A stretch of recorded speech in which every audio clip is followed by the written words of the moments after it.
Hello friends, welcome to SKG learning academy. आज आहे 13 जानेवारी 2024। आजच्या दिवसाचे जे काही महत्त्वाचे चालू घडामोडीचे क्वेश्चन असणार आहेत ते आपण पाहणार आहोत। त्या अगोदर आपल्या चॅनलवर जर पहिल्यांदा आला असाल चॅनलला सबस्क्राईब करा आणि व्हिडिओला लाईक करायला विसरू नका। अशाच प्रकारचे रोजचे रोज चालू घडामोडीचे सेशन आपण घेऊन येत असतो। चला तर आजच्या सेशनला सुरुवात करूया। आजचा पहिला प्रश्न आहे, देशामध्ये राष्ट्रीय रस्ते सुरक्षा सप्ताह केव्हा साजरा केला जात आहे?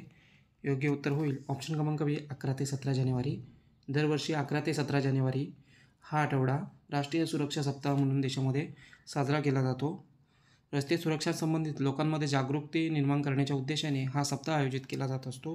राष्ट्रीय रस्ते सुरक्षा सप्ताहाचे आयोजन हे रस्ते परिवहन आणि राजमार्ग मंत्रालयाद्वारे आयोजित केलं जात असतं। यावेळची या कार्यक्रमाची थीम आहे रस्ते सुरक्षाचे नायक बना। 1989मध्ये पहिल्यांदा या रस्ते सुरक्षा सप्ताहाचे आयोजन हे केलं गेलं होतं आणि दरवर्षी हे 11 जानेवारी ते 17 जानेवारीपर्यंत आयोजन राष्ट्रीय रस्ते सुरक्षा सप्ताहाचं केलं जात असतं। पुढचा प्रश्न पाहूया। CREAच्या नुसार देशातील सर्वात प्रदूषित शहर कोणते ठरले आहे? योग्य उत्तर होईल ऑप्शन क्रमांक सी बर्निहाट। बर्निहाट हे शहर CREAच्या नुसार देशातील सर्वात प्रदूषित शहर ठरलेले आहे। तर CREI center for research on energy and clean air ही एक संस्था आहे आणि यांनी जाहीर केलेल्या एका अहवालानुसार देशातील मेघालय राज्यातील बर्निहाट हे शहर भारतातील सर्वात प्रदूषित शहर ठरलेलं आहे। दुसऱ्या क्रमांकावर बिहारमधील बेगुसराय, तिसऱ्या क्रमांकावर उत्तर प्रदेशमधील ग्रेटर नोएडा हे सर्वात प्रदूषित शहर ठरलेलं आहे। या अहवालानुसार दिल्ली 8व्या क्रमांकावर आहे। तर प्रदूषणामध्ये आघाडीवर असलेल्या 50 शहरांमध्ये सर्वाधिक 18 बिहार राज्यातील शहरे आहेत। त्यानंतर हरियाणा आणि राजस्थानमधील 8 शहरे या 50 शीर्ष जे प्रदूषणावर आघाडीवर असलेले जे शहरे आहेत यामध्ये यांचा समावेश आहे। पुढचा प्रश्न पाहूया। नुकताच कोणत्या देशामध्ये आणीबाणी लावण्यात आली आहे? योग्य उत्तर होईल ऑप्शन क्रमांक सी पापुआ न्यू गिनी। या देशामध्ये नुकताच आणीबाणीची घोषणा ही करण्यात आलेली आहे। पापुआ न्यू गिनी दंग्यामध्ये 16 लोक मारले गेलेले आहेत। तिथे दंगा झालेला आहे आणि या दंग्यामध्ये 16 लोक मृत्युमुखी पडलेले आहेत, मारले गेले आहेत। यामुळे येथील पंतप्रधान आहेत जेम्स मरापे यांनी देशामध्ये आणीबाणीची घोषणा केलेली आहे। पगार कपातवरून पोलिसांनी आणि सार्वजनिक क्षेत्रातील कर्मचाऱ्यांनी विरोध प्रदर्शन देशामध्ये सुरू केलं होतं आणि याचेच रूपांतर दंग्यामध्ये झाले आणि यामध्ये 16 लोक मारले गेले। वेतन कपातावरून झालेल्या दंग्यांमध्ये राजधानी पोर्ट मोरेस्बी आणि देशाच्या उत्तर भागातील लाई येथे मोठं नुकसान झालेलं आहे। पापुआ न्यू गिनी इंडोनेशियाच्या जवळ प्रशांत महासागराच्या क्षेत्रातील एक देश आहे। तर पापुआ न्यू गिनी राजधानी आहे पोर्ट मोरेस्बी, चलन आहे पापुआ न्यू गिनी किना आणि पंतप्रधान आहेत जेम्स मरापे। पुढचा प्रश्न पाहूया। मलकानगिरी विमानतळाचे नुकताच उद्घाटन करण्यात आले आहे। हे विमानतळ कोणत्या राज्यामध्ये आहे? योग्य उत्तर होईल ऑप्शन क्रमांक डी ओडिसा। ओडिसा राज्यामध्ये हे ठिकाण आहे मलकानगिरी। येथे एक विमानतळाचं नुकताच उद्घाटन करण्यात आलेलं आहे। तर ओडिसाचे मुख्यमंत्री नवीन पटनाईक यांनी मलकानगिरी या ठिकाणी या नवीन विमानतळाचे उद्घाटन केलेलं आहे।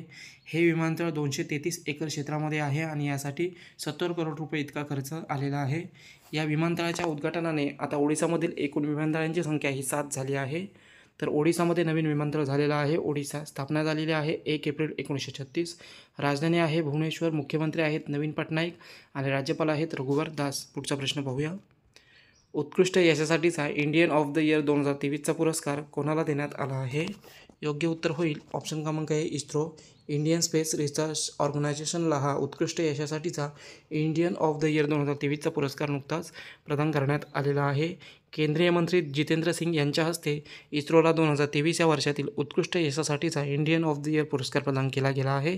हा पुरस्कार इस्रोतर्फे इस्रोचे अध्यक्ष एस सोमनाथ आणि चंद्रयान 3मध्ये प्रकल्पाचे निदेशक पी वीरमुथुवेल यांनी स्वीकारलेला आहे। इंडियन ऑफ द इयर हा पुरस्कार राष्ट्रीय न्यूज वाहिनी CNN न्यूज 18 कडून दिला जात असतो। तर इस्रो भारतीय अवकाश संशोधन संस्था स्थापना झालेली आहे 15 ऑगस्ट 1969। मुख्यालय आहे बंगळुरूमध्ये आणि वर्तमान अध्यक्ष आहेत एस सोमनाथ। पुढचा प्रश्न पाहूया। संघ लोकसेवा आयोग अर्थात UPSC सदस्य म्हणून नुकतीच कोणाची नियुक्ती करण्यात आली आहे? योग्य उत्तर होईल ऑप्शन क्रमांक सी शीलवर्धन सिंह यांची नुकताच UPSCचे सदस्य म्हणून राष्ट्रपतींनी नियुक्ती केलेली आहे। CISFचे हे माजी महानिदेशक आहेत शीलवर्धन सिंह आणि यांची आता UPSCच्या सदस्यपदी निवड करण्यात आलेली आहे। शीलवर्धन सिंह 1986 तुकडीचे IPS अधिकारी आहेत। संघ लोकसेवा आयोगाचे सध्या अध्यक्ष आहेत डॉक्टर मनोज सोनी। तर UPSC ही कलम 315 ते 323 नुसार स्थापन झालेली एक संविधानिक संस्था आहे। संघ लोकसेवा आयोग भारत सरकारकडून अधिसूचित केलेल्या विविध पदांसाठीच्या स्पर्धा परीक्षांचे आयोजन करत असते।